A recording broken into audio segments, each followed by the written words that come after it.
Hello, it's another waffle video done in the car before I go in for my physio appointment, getting my back realigned for the month. I've been doing all my exercises, that's pretty good. I think it's been about a month since I chatted, most likely a month because I've sort of taken the month off of BookTube, still doing videos. I have one or two videos that I might release. We'll see. We'll see. One of the things that I might try and do in the new year is more videos where I just simply press record, say stuff, and then, stop and upload the video. Try not to be so thinky.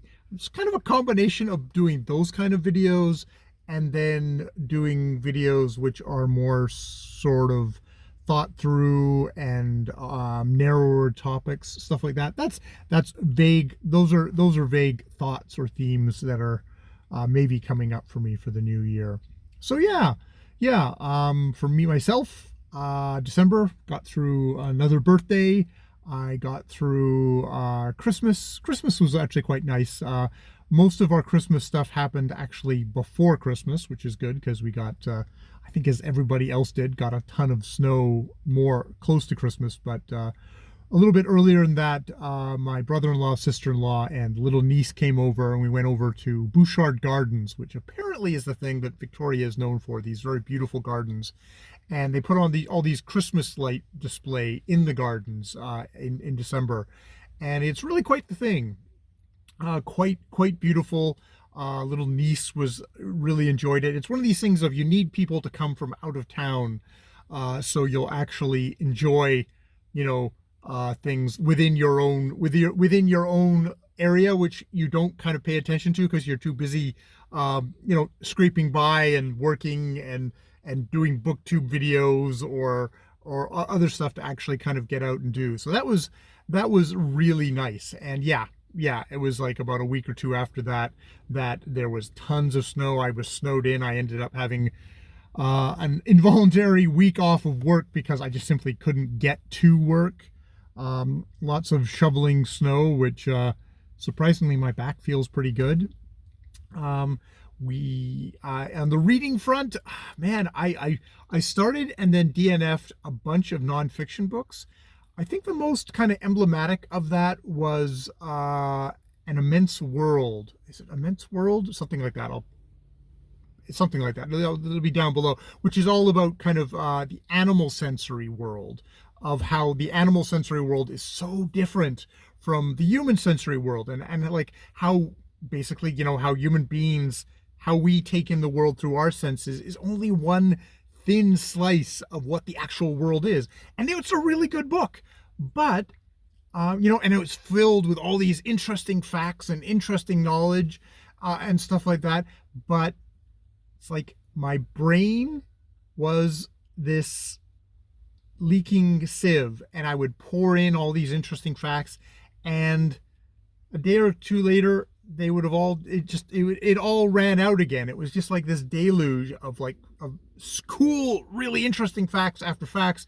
But at this point, from what I've read, I can only tell you like the vaguest outline of that book. Basically, that premise is all that is left.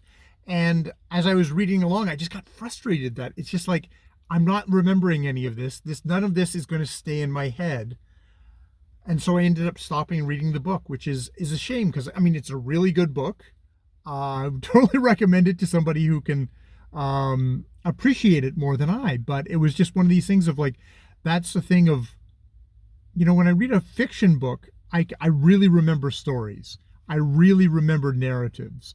That is stuff that I remember. But disconnected facts just don't stay there. And just how the book was organized basically through the senses, it wasn't like a personal narrative about this writer learning about all this stuff. It was the facts. Really well. It's amazing science writing, but it wasn't the science writing that was actually going to stick with me, that I was going to continue to remember.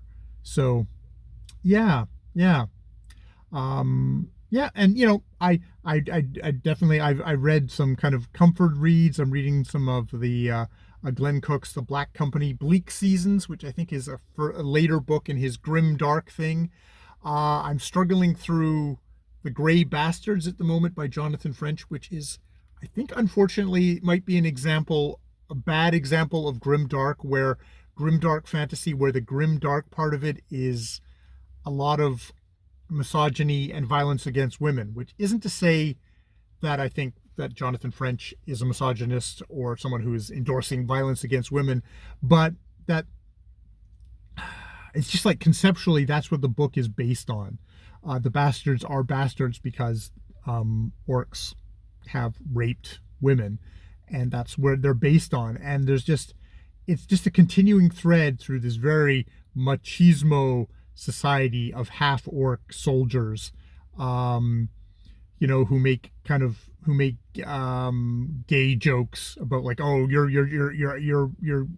weirding me out here, you're being too affectionate, man.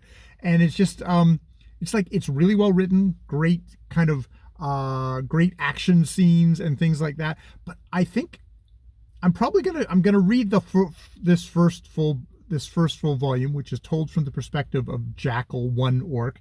But I doubt if I'm going to go on to the second, which the second is actually told from a female orc, half orc.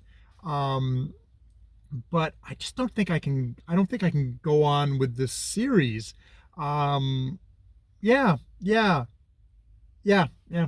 So just not for me. And I feel like this is when people talk about grimdark, they go like, oh, this is going to have a lot of, women are prostitutes, and there's a lot of rape in it and stuff like that. I think this might be, what they're talking about. Yeah.